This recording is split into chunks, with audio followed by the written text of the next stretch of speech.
You think you're just having fun when you fire up your favorite video game. But what if I told you that every pixel, every sound effect, every reward mechanism has been meticulously crafted to hijack your brain's most primitive reward systems in ways that would make casino designers jealous?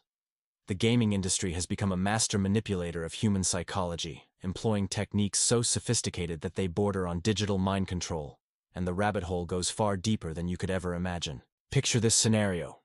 It's 2 a.m. You've been playing for 6 hours straight. Your eyes are burning, your back aches, you have work tomorrow. Yet you tell yourself just one more level, just one more match, just one more achievement. And suddenly the sun is rising and you're questioning how an entire night vanished into the digital void. This isn't weakness. This isn't lack of self-control. This is the result of decades of behavioral research weaponized against your consciousness by an industry that has learned to exploit the exact same neural pathways that drive addiction, love, and survival itself. The modern video game is not merely entertainment.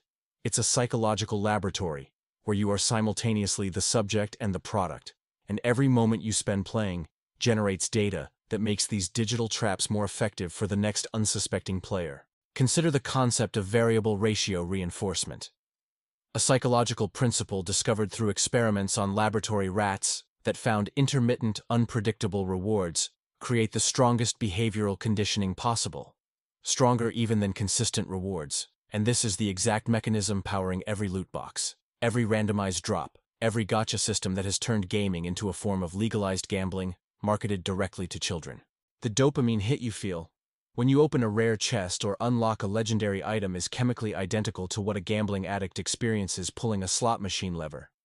And game designers know this. They study this. They optimize this with the cold precision of pharmaceutical companies developing the next breakthrough addiction medication. But the manipulation goes beyond simple reward schedules into the realm of social psychology, where games exploit our fundamental human need for belonging and recognition by creating artificial communities where your status is determined entirely by time invested and money spent, transforming leisure into labor and relaxation into anxiety. The infamous Skinner box experiments showed that animals would press a lever thousands of times for intermittent food rewards, and modern games have become digital Skinner boxes, where the lever is your controller, and the intermittent rewards are carefully calibrated to keep you pressing forever.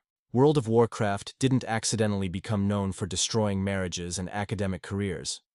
It was designed with consultation from behavioral psychologists, who understood exactly how to create what industry insiders cynically call whale hunting.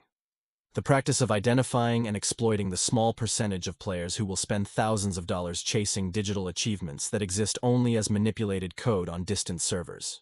The mobile gaming revolution has taken these techniques to even darker territories, with games like Candy Crush Saga employing what researchers call pain points, deliberately frustrating moments designed to make players so emotionally invested in progress that they'll pay real money to continue turning moments of leisure into psychological warfare, where your own brain becomes the battlefield. Free-to-play games aren't free. They're elaborate psychological profiling systems that identify your personal weaknesses and exploit them through personalized offers, limited-time events, and social pressure mechanisms that make refusing to spend money feel like letting down virtual friends who are actually sophisticated AI systems designed to maximize your lifetime customer value. The concept of flow state, originally discovered as a positive psychological phenomenon, where people become fully immersed in rewarding activities, has been reverse-engineered by game designers who create artificial flow states that feel meaningful and engaging while actually leading nowhere, consuming hundreds of hours of your life in pursuit of achievements that provide no real-world benefit whatsoever. Dating back to the arcade era, games employed what psychologists call the quarter muncher principle, designed to be just difficult enough to kill you right before you achieve your goal, triggering loss aversion, the psychological principle that makes losing something feel twice as powerful as gaining something equivalent.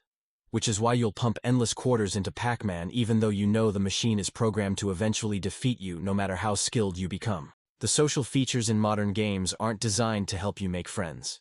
They're designed to create obligation and dependency through guild systems, daily login bonuses, and team-based activities that make stopping feel like betraying real people, even though many of your supposed teammates are either bots or players equally trapped in the same psychological manipulation systems. Consider how games track everything you do.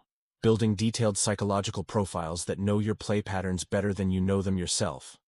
Identifying exactly when you're most likely to make an impulse purchase, when you're feeling lonely enough to spend money on social features, when you're frustrated enough to pay for shortcuts, creating personalized manipulation strategies that adapt and evolve based on your specific psychological vulnerabilities. The progression systems in role-playing games mirror the exact reward structures that make gambling addictive, with experience points, level ups, and skill trees, creating artificial needs that can only be satisfied through continued play, turning personal growth into a commodity that exists only within the confines of someone else's digital world, where all your achievements can be deleted with a server shutdown or account ban.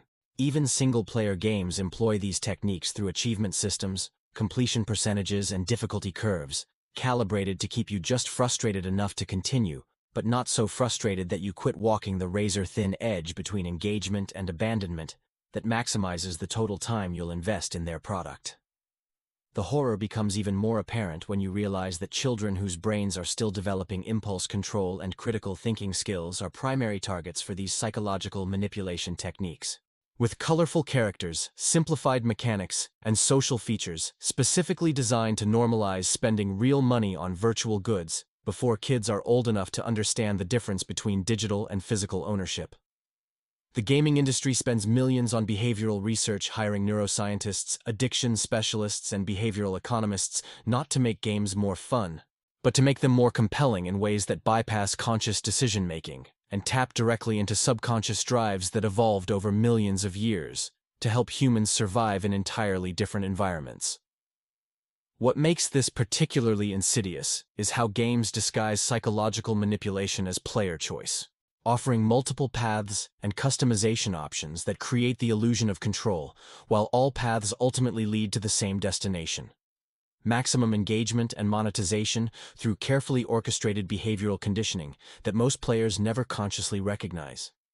The next time you find yourself saying just 5 more minutes or just one more game, remember that this thought isn't entirely your own. It's the result of psychological techniques refined through decades of research into human behavior, implemented by teams of designers whose job is to make stopping feel impossible and starting feel inevitable, transforming what should be leisure into a carefully orchestrated dance between your consciousness and their profit margins.